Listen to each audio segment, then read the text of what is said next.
Bayangkan kalau kamu bisa menguasai dasar-dasar bahasa baru, bermain alat musik, atau bahkan memahami bahasa pemrograman hanya dalam waktu kurang dari 1 hari penuh. Kebanyakan orang menyerah sebelum mereka benar-benar memulai karena mereka terjebak dalam mitos bahwa untuk bisa melakukan sesuatu, kita butuh ribuan jam latihan yang menyiksa. Itu bohong besar yang terus dipelihara oleh sistem pendidikan konvensional kita.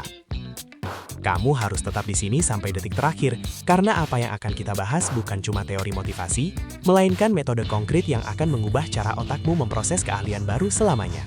Kita semua sering mendengar angka 10.000 jam. Angka ini seolah menjadi tembok raksasa yang menghalangi kita untuk mencoba hal baru. Kalau kamu mau jadi ahli piano, butuh 10.000 jam. Mau jadi atlet profesional, 10.000 jam. Masalahnya, kita ini manusia biasa yang punya pekerjaan, sekolah, dan kehidupan sosial. Siapa yang punya waktu sebanyak itu hanya untuk sekadar bisa bermain gitar di depan teman-teman atau membuat website sederhana untuk bisnis sampingan? Mitos 10.000 jam ini sebenarnya berasal dari penelitian tentang performa tingkat elit. Itu adalah waktu yang dibutuhkan untuk menjadi yang terbaik di dunia, nomor 1 di bidangnya. Tapi faktanya, untuk sekadar menjadi kompeten atau bisa melakukan sesuatu dengan cukup baik, kamu tidak butuh waktu selama itu. Faktanya adalah, ada sebuah garis yang sangat tipis antara tidak tahu apa-apa dan menjadi cukup mahir. Garis itu hanya sepanjang 20 jam. Josh Kaufman, seorang penulis dan peneliti cara belajar, mempopulerkan konsep ini setelah dia merasa frustasi karena tidak punya cukup waktu untuk mengeksplorasi hobinya sejak menjadi seorang ayah. Dia menyadari bahwa kurva pembelajaran yang paling curam justru terjadi di awal. Disinilah letak keajaibannya. Dari titik nol ke titik di mana kamu mulai mengerti polanya, itu hanya butuh usaha yang terkonsentrasi selama 20 jam. Coba pikirkan ini, menggunakan analogi mengemudi mobil. Apakah kamu butuh 10.000 jam untuk bisa mengendarai mobil dari rumah ke kantor tanpa menabrak pohon? Tentu tidak. Kamu mungkin butuh beberapa jam latihan intensif di lapangan, lalu beberapa minggu membiasakan diri di jalan raya, dan tiba-tiba, kamu sudah bisa mengemudi sambil mendengarkan radio dengan santai. Kamu mungkin bukan pembalap Formula 1, tapi tujuanmu tercapai, yaitu bisa mengemudi. Itulah yang kita kejar dalam belajar skill baru di era digital ini. Kita mengejar kompetensi, bukan kesempurnaan kelas dunia.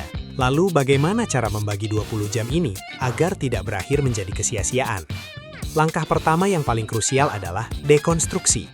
Bayangkan sebuah skill besar sebagai sebuah bongkahan batu raksasa yang berat. Kamu tidak akan bisa mengangkatnya sekaligus. Kamu harus menghancurkannya menjadi serpihan-serpihan kecil yang bisa kamu pegang. Misalnya, kamu ingin belajar bermain gitar. Jangan berpikir untuk menguasai seluruh teori musik atau menghafal ratusan tangga nada sekaligus. Dekonstruksi gitar menjadi bagian-bagian terkecil yang paling sering digunakan. Faktanya, sebagian besar lagu populer hanya menggunakan 4 atau 5 kunci dasar yang sama.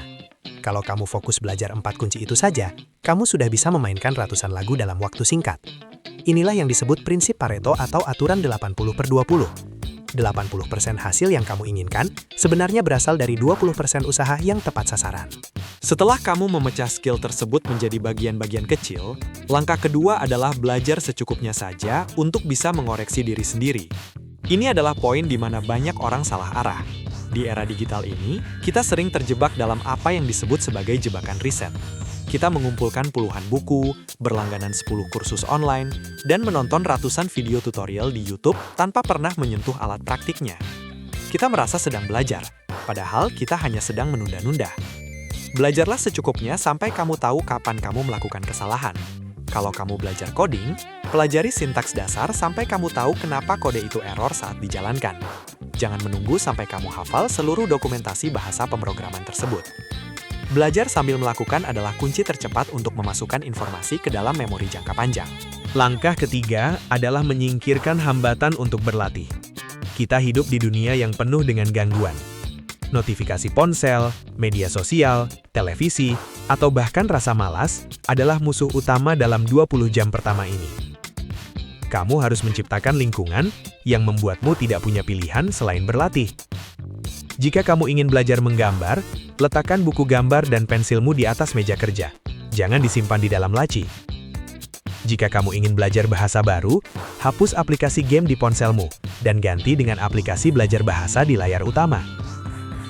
Hambatan terbesar dalam belajar bukanlah kecerdasan, melainkan emosi.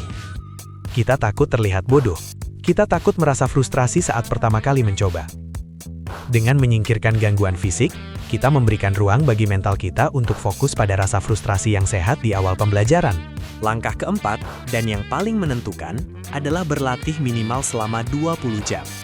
Ini mungkin terdengar sederhana, tapi secara psikologis, 20 jam adalah waktu yang cukup untuk melewati apa yang disebut sebagai hambatan frustasi. Di awal belajar sesuatu yang baru, kamu akan merasa sangat bodoh. Kamu akan merasa tidak kompeten, lambat, dan ingin menyerah. Ini adalah reaksi alami otak, karena kamu sedang dipaksa keluar dari zona nyaman. Tapi kabar baiknya, rasa frustasi ini biasanya hanya bertahan di 5 atau 10 jam pertama. Begitu kamu melewati angka 10 jam, otakmu mulai membentuk jalur saraf baru. Sesuatu yang tadinya terasa sulit mulai menjadi otomatis. Coba bayangkan kalau kamu menyisihkan waktu hanya 45 menit setiap hari selama 1 bulan. Totalnya sudah lebih dari 20 jam. 45 menit itu setara dengan durasi satu episode serial Netflix atau waktu yang kamu habiskan untuk scrolling media sosial tanpa tujuan. Bayangkan dalam 1 bulan ke depan, kamu bukan lagi orang yang hanya berandai-andai ingin bisa bahasa Jepang. Tapi kamu sudah menjadi orang yang bisa memperkenalkan diri dan melakukan percakapan dasar dengan orang Jepang. Bukankah itu sebuah kemajuan yang luar biasa dibandingkan hanya berdiam diri? Kalau kamu suka topik mengenai pengembangan diri dan fakta-fakta unik seperti ini, pastikan untuk subscribe channel Faktanya Fakta ya, agar kamu tidak ketinggalan informasi menarik lainnya yang bisa mengubah hidupmu. Mari kita ambil sebuah studi kasus yang nyata. Misalnya, seseorang ingin belajar tentang pengeditan video di era digital ini.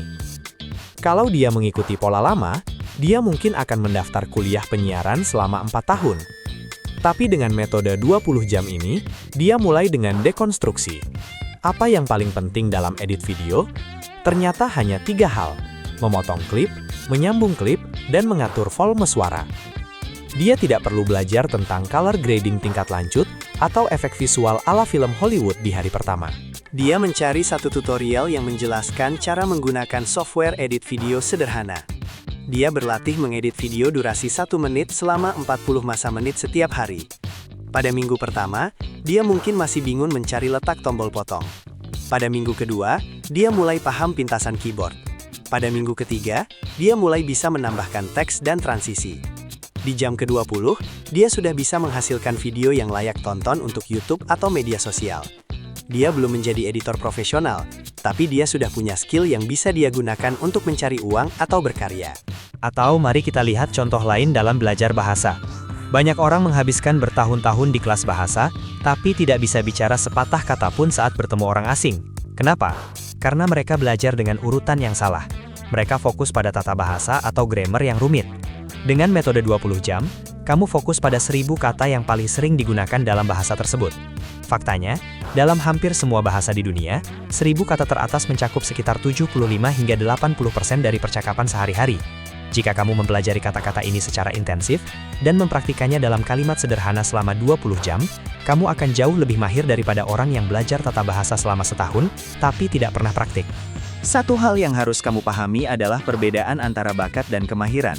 Bakat mungkin memberikanmu start yang lebih cepat, tapi kemahiran adalah hasil dari pengulangan yang disengaja. Jangan pernah berkata, "Aku tidak berbakat dalam musik," atau "Aku tidak berbakat dalam matematika." Itu hanyalah alasan yang dibuat oleh otakmu untuk menghindari rasa frustasi di awal belajar. Otak manusia itu sangat plastis, artinya dia bisa berubah dan beradaptasi dengan informasi baru selama ada stimulus yang konsisten. 20 jam pertama adalah stimulus yang cukup kuat untuk memaksa otakmu berubah. Dunia digital saat ini adalah gudang harta karun bagi siapa saja yang ingin belajar. Kamu punya akses ke kursus dari universitas terbaik dunia secara gratis, kamu punya ribuan jam tutorial di YouTube, dan kamu punya kecerdasan buatan yang bisa menjelaskan konsep rumit seolah kamu anak umur 5 tahun. Kendalanya sekarang bukan lagi kurangnya informasi, tapi justru terlalu banyak informasi. Itulah kenapa langkah kedua tadi sangat penting, yaitu belajar secukupnya saja untuk mulai praktek.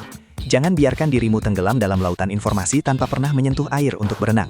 Coba pikirkan satu skill yang selalu ingin kamu kuasai, tapi kamu selalu tunda karena merasa tidak punya waktu. Apakah itu memasak makanan sehat, belajar desain grafis, memahami investasi saham, atau bahkan belajar sulap untuk menghibur keponakanmu.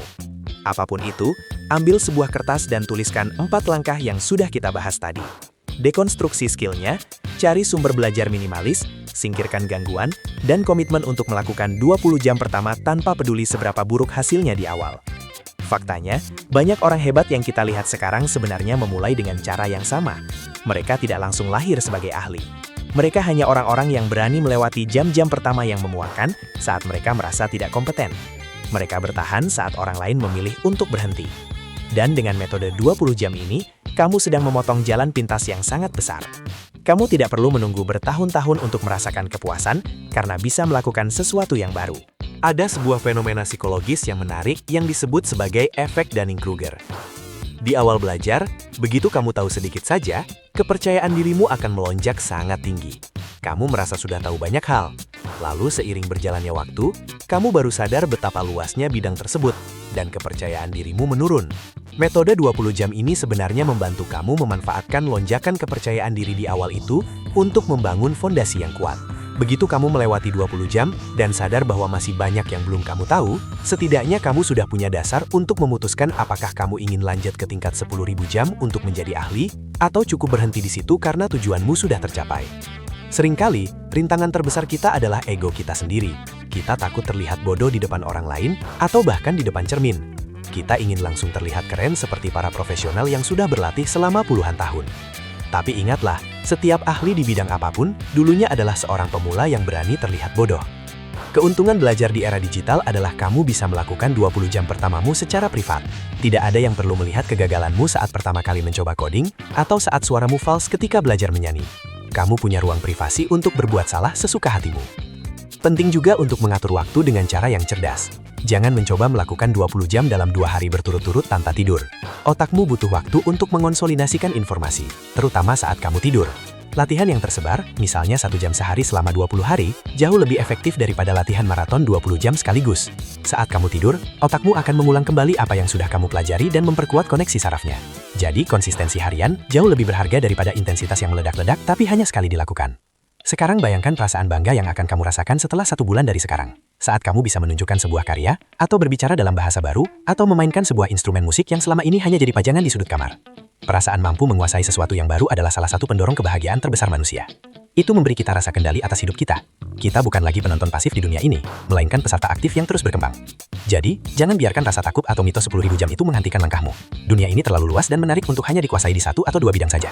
Jadilah seorang generalis yang mahir di banyak hal. Karena di masa depan, fleksibilitas dan kemampuan belajar cepat adalah aset yang jauh lebih berharga daripada sekedar gelar akademis. Kamu punya waktu, kamu punya sumber daya, dan sekarang kamu sudah punya metodenya. Satu-satunya yang menghalangimu sekarang hanyalah keputusan untuk mulai menekan jam pertama dalam hitungan mundur 20 jammu. Cara terbaik untuk memastikan kamu benar-benar mulai adalah dengan memberitahu seseorang tentang rencanamu. Atau bahkan lebih baik lagi, tuliskan di kolom komentar di bawah ini, skill apa yang akan kamu pelajari dalam 20 jam ke depan. Dengan menulisnya, kamu secara psikologis sudah memberikan komitmen pada dirimu sendiri, dan komunitas ini akan mendukungmu. Faktanya, belajar hal baru bukan tentang seberapa sinus kamu, tapi tentang seberapa berani kamu untuk terus mencoba saat segalanya terasa sulit. 20 jam mungkin terasa lama kalau kamu hanya membayangkannya. Tapi itu hanya sekejap mata jika dibandingkan dengan seumur hidup yang penuh dengan penyesalan karena tidak pernah mencoba. Sekarang, setelah kamu tahu rahasia ini, apakah kamu masih akan menggunakan alasan tidak punya waktu untuk menunda impianmu? Kira-kira, dari semua skill yang ada di dunia ini, mana yang menurutmu paling berguna untuk dipelajari pertama kali menggunakan metode ini? Apakah skill teknis?